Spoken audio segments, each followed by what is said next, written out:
아, 이거 뭐야? 신종 보이스피싱인가? 상생 소비 지원금? 최근에 이런 연락 받아보셨죠? 처음에 저도 스팸인가 싶었는데 정부의 소비 활성화 정책이더라고요. 그래서 오늘은 도대체 상생 소비 지원금이 뭔지 알아보고 무엇을 주의해야 하는지 파헤쳐 볼게요. 상생 소비 지원금 내용을 잘못 이해하면 돈만 쓰고 지원금은 못 받을 수도 있으니 꼭 끝까지 시청해주세요. 상생 소비 지원금은 올해 2분기 월 평균 카드 사용액보다 3% 이상을 더 쓰면 증가분의 10%를 1인당 월 10만원까지 지원금을 주는 것을 말합니다. 기간은 올해 10월과 11월 딱 2달이고요. 최대 20만원까지 받아갈 수 있어요. 그니까 한 달에 10만원씩이죠. 2분기보다 돈을 더 쓰면 지원해주겠다는 말입니다. 이거는 쉽게 생각해 최대치인 10만원을 받으려면 100만원을 더 쓰라는 이야기죠. 월 100만원을 더 소비하라니 저양러들의 아우성이 여기까지 들리네요. 그런데 말입니다. 불행 중 다행인 게 기존 국민지원금보다 허용업종이 확대되었어요. 때리아나 던킨도너츠 같이 프랜차이즈 직영점에서 사용할 수 있어요. 롯데 슈퍼나 이마트 에브리데이, 노브랜드 같은 중대형 슈퍼마켓에서도 돼요. 다만 롯데마트나 이마트 같은 대형마트는 불가능하고요. 이외에 놀이공원, 배달앱, 숙박업소, 대형병원, 서점, 학원, 이케아, 한샘 등에서도 되네요. 그럼 안 되는 곳이 어디일까요? 대형마트, 백화점, 옥션, 쿠팡 같은 대형 종합 온라인몰, 홈쇼핑, 면세점, 해외 직구, 하이마트나 디지털 프라자 같은 대형 전자전문 판매점 등은 안 됩니다.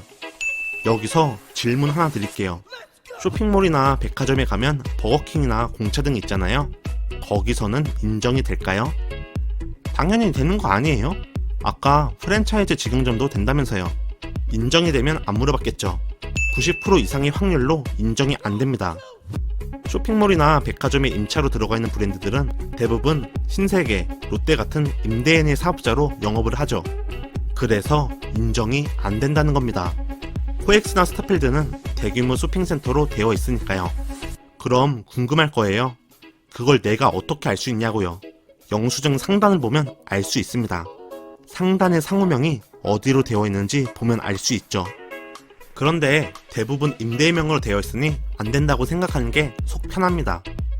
아쉽네요. 그런데 상품권 깡하면 되는 거 아니에요? 온라인 상품권 가게에서 상품권을 구매하면 되지 않나요?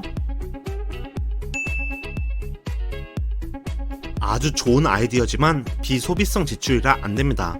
정부의 정책과 맞지 않죠. 만약 가능했더라면 전국에 있는 상품권 가게들은 축하 파티를 열어야겠죠. 또한 세금, 보험금 등도 인정이 안 됩니다. 아, 역시 제 잔머리가 안 통하네요. 그런데 조건 충족하면 알아서 지원금을 주는 거예요? 무조건 신청해야 지원받을 수 있습니다. 신청 안 하고 1000만원을 소비해도 지원금은 빵원이에요. 10월 1일부터 오부제로 신청이 가능하고요. 시행 첫 일주일은 출생연도 뒷자리 숫자에 따라 가능 요일이 있습니다. 여기서 주의할 건 출생연도지 출생연월일이 아닙니다. 즉 2000년생이면 10월 8일에 신청하는 거고요. 1982년생이면 10월 5일에 신청하면 됩니다. 신청 방법은 온라인, 전화, 직접 방문하는 방법이 있고요. 9개 카드사 중 전담 카드사를 지정하면 됩니다. 그래야 모든 서비스를 한 번에 제공받을 수 있거든요. 그렇군요. 제가 2분기에 얼마나 썼는지 그리고 얼마나 쓰고 있는지 어떻게 하나요?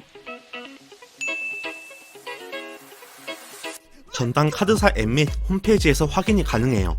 2분기 월평균 카드 사용액, 해당 월카드 사용 실적, 캐시백 발생 금액 모두 확인이 가능합니다.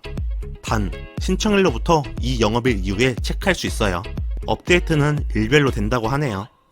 또한 캐시백은 다음 달 15일에 지급을 해줍니다. 그리고 받은 지원금을 현금처럼 사용이 가능해요. 해당 카드로 결제를 하면 저절로 차감이 된다고 하네요. 만약 9월 25일 날 구매한 물건에 대해 지원금을 받았는데 결제를 취소하면 어떻게 될까요? 다시 뱉으셔야 합니다. 11월 15일에 받을 캐시백이 있다면 거기서 차감이 되고요. 그렇지 않을 경우 카드사에서 반환 대금을 청구합니다.